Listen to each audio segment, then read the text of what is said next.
Hello, here we are, day 6. Welcome to my living room. I usually have the camera focused at my desktop, but today I wanted to do a little bit of movement work with you. We did some movement of sitting, if you recall, of sitting on a block and just orienting that central axial skeleton in a way that the weight can travel down from your head through the curvy spine into the pelvis and into the bottom of the pelvis, which is where these little rocking chair bones are, the sitting bones. And then I had you sitting cross-legged on the floor so that you could relax your hip joints and start to invite your knees to drop away from the body while continuing to sit upright. And that is really a beautiful foundational practice. I hope that you're able to do that, to practice that every day. It's my intention for us to build on that practice. Now, today, we're not going to do yoga practice. I'm not going to take you through a movement sequence. It's more that I want to just give you a sense of the shoulder girdle and why keeping your shoulder girdle relaxed and free is really going to help to reduce the stress and bring a sense of renewal, because we hold a lot of our tension up in our necks and into our shoulders. And we don't even realizing it. It's like, it's a startle pattern. And that is the sympathetic nervous system being highly triggered by the little things in life. Back in, millions of years ago, the sympathetic nervous system was our fight and flight and freeze response to danger. But in fact, in modern civilization, modern societies, that old trigger system is still active. And what we want to do to reduce stress and to feel more comfortable and bring more of that quiet calm back to ourselves is to become aware of when that system, that sympathetic nervous system, is being triggered. And very often you can feel it both in the tightening of the thighs, like the animal wanting to run, but also the protection that happens when we pull up. So today I'm going to just share with you some really basic awareness tactics or techniques that you can use to become more aware of the freedom in your neck and the ease. So the first thing I want to do is have you bring your hands up to your head and imagine your head, well, actually sense your head living on top of the spine, which is actually way up behind the cheekbones in the middle of the head. You could press your hand on the ridge that you feel in the back where the head bone is, and just give your head a little bit of a nod, and you'll start to notice that if you free the muscles in the back of the neck, your head is going to be more available for freedom and mobility. Okay. And we could do that yes movement, which is your head living on the top of the spine. And we can also do kind of looking around, using your eyes. You'll notice that your head has the freedom to move independently of your neck.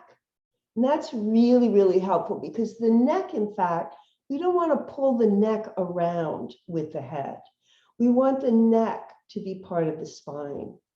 So you're really designing or becoming aware kinesthetically of a way that you can map your body that includes your neck as the top curve of the spine. So go ahead and bring your fingers to the back of your neck and just kind of gently move them upward from the base of the neck where you feel that little ridge on the bottom, and allow the neck to elongate. So that's a movement or elongation upward. You can also feel a slight curve forward.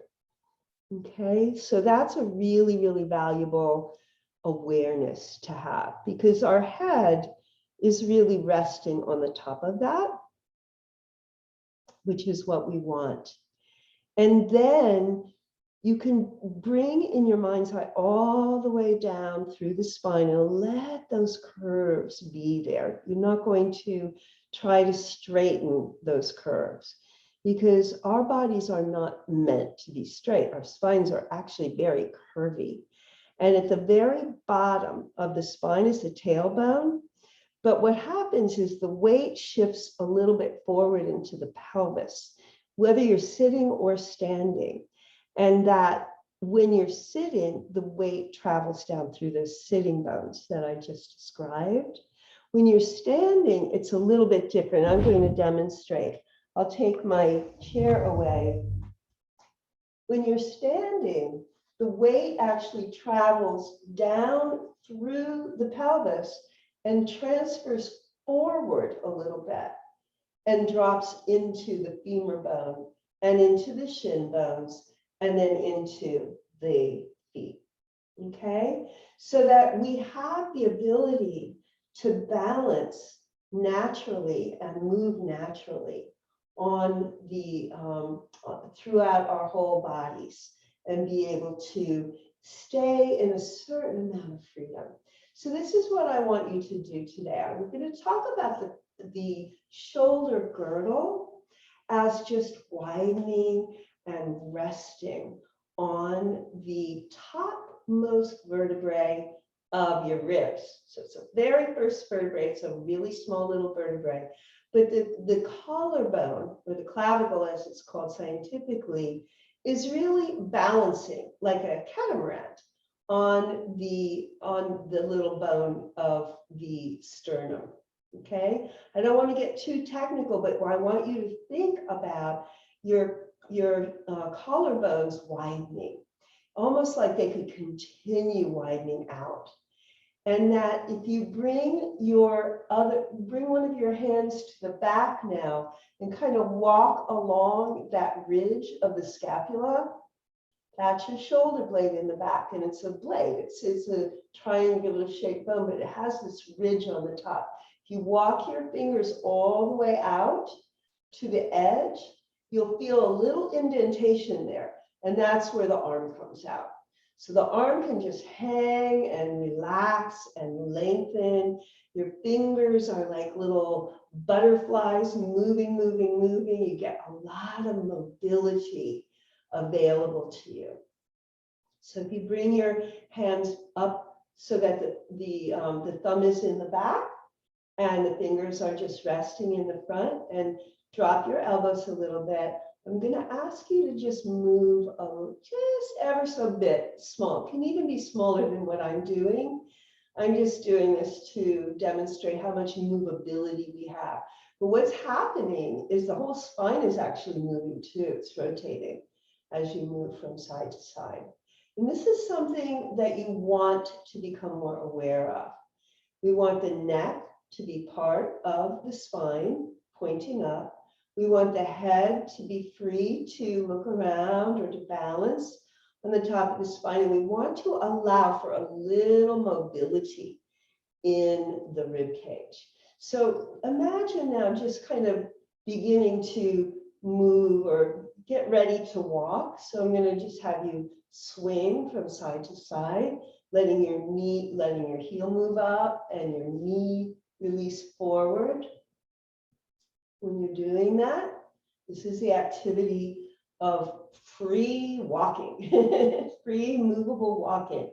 So, even yoga and Pilates, these exercise techniques that we do, even lifting weights, has this walking motion as its foundation. So I'm giving you real foundational work today to allow for that shoulder girdle. Remember, we talked about startle, when the shoulders get pulled up, or that forward head position that gets kind of stuck forward. None of that has to take place. You can allow for the neck to relax and release, the shoulders to widen, and the arms to just hang gently down at your side into the fingertips. And then the creativity of the human species to be able to express and reach and play and reach up, all those movements and activities are completely available to you. So that's all I'm going to share with you today. I want you to play with this, stand, start to pretend like you're walking in place by lifting the opposite heel and let the knee release forward, get a little swinging, look around. Don't look around too much if you're dizzy, but just know that your head and your eyes are still free to stay looking forward. And then you start to really bring out the inner dancer in you, which is one of the things that I'm really wishing for you in this 30-day renewal map, because free movement is your birthright, and we just have to research and figure out how we kind of pull ourselves into a stuck position over time. All right. This is Diane saying goodbye for today, and I will see you in the next lesson. Take care.